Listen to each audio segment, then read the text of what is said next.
गुरुजी, संगत जी, भूल चूक माफ करना गुरुजी।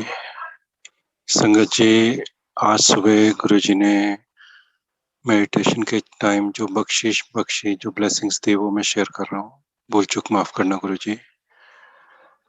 आज सुबह जब मैं बैठा मेडिटेशन में तो ऐसा महसूस हुआ कि गुरुजी जो है वो पतंग उड़ा रहे हैं और उस पतंग पे कई डोर लगी हुई हैं। एक पतंग नहीं, आकाश में कई पतंगे हैं और वो सारी पतंगे जैसे संगत हैं।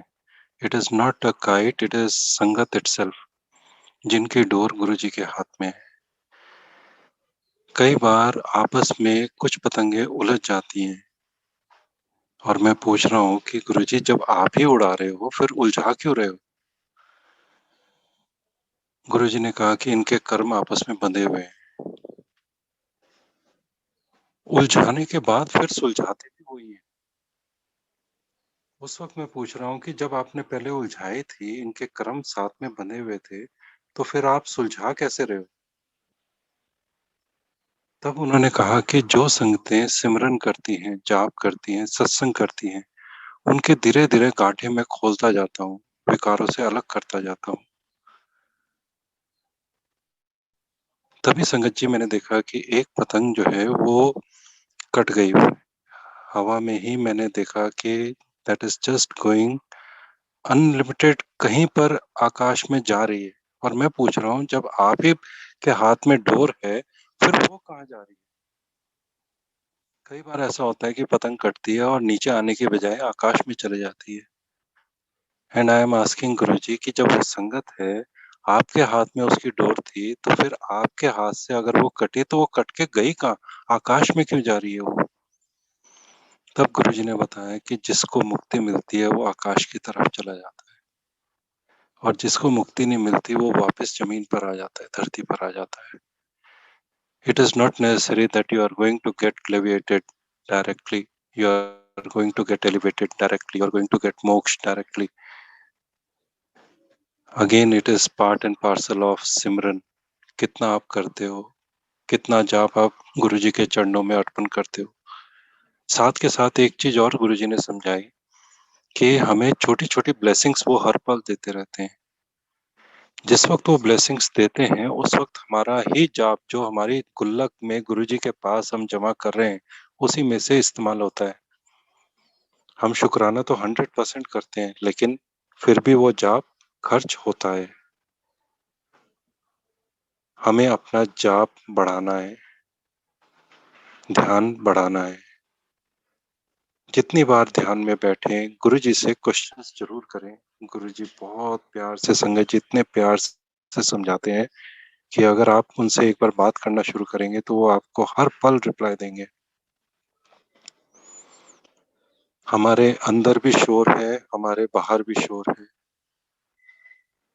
जब बाहर का शोर शांत हो जाता है तब हमें कुछ सुनाई देना शुरू होता है, लेकिन उस निरंकार की आवाज अगर आपने सुननी है तो अंदर का शोर भी शांत होना चाहिए। जब अंदर का शोर शांत होगा तभी आप कुछ सुन पाएंगे। कुछ देर के लिए मौन जरूर बैठें। जब आप मौन बैठेंगे तो आपको भीतरी शोर सुनाई देगा। आपका मन कई तरह की आवाजें निकालेगा, कहीं कहीं पर पहुंचेगा and 99% of the time past में जाता है। आपके अपने भाई बहन, पेरेंट्स, बच्चे, सब कुछ दिखाई देते हैं पास्ट में। उनकी करनी, उनकी होनी, सब कुछ आपके आंखों के आगे हर वक्त चलता रहता है। साथ में ये भी चलता रहता है, अगर इसने ऐसा ना किया होता, ऐसा किया होता तो कुछ और रिजल्ट होता। हमारे अंदर भी यही चीजें चलती रहती हैं ऑलवेज। इस चीज को हमें रिड्यूस करना है, करंट में जीने की कोशिश करनी है। जो अभी है उसके अलावा कुछ नहीं। तभी क्या हुआ संगत जी कि एक पतंग और कटी और वो इस बार पूरी डोर के साथ कटी। उससे पहले जो एक पतंग कटी थी वो पूरी डोर के साथ नहीं कटी थी और वो आसमान में चली गई, डोर वापस आ गई गुरुजी के पास। लेकिन ये वाली जो कटी, ये गुरुजी के हाथ के पास से जैसे टूटी हो और उसकी डोर जो है वो कहीं और जाके अटक जाती है। अब मैं गुरुजी से अगेन पूछ रहा हूँ कि उसको तो चलो आपने मोक्ष दे दिया, इसका क्या है? ये तो फिर कहीं न कहीं जाके अटकेगी क्योंकि डोर बंधी हुई है और अटक के फिर कहीं न कहीं उड़ना शुरू कर देगी। गुरुजी ने कहा यही तो होता है जब संगतें जाप करना बंद कर देती हैं। उस वक़्त कहीं न कहीं वो और अपनी लिव लगा लेते हैं। और होता भी ऐसे ही है संगत जी, हम भटकते बहुत जल्दी हैं। हम कभी भी एक के पास टिक के बैठ ही नहीं पाते। एक जगह पे भी टिक के नहीं हम बैठ पाते। मेहर करें गुरुजी, मेहर करें। सिमरन की दात बख्शें, सभी संगत को भक्ति का दान दें।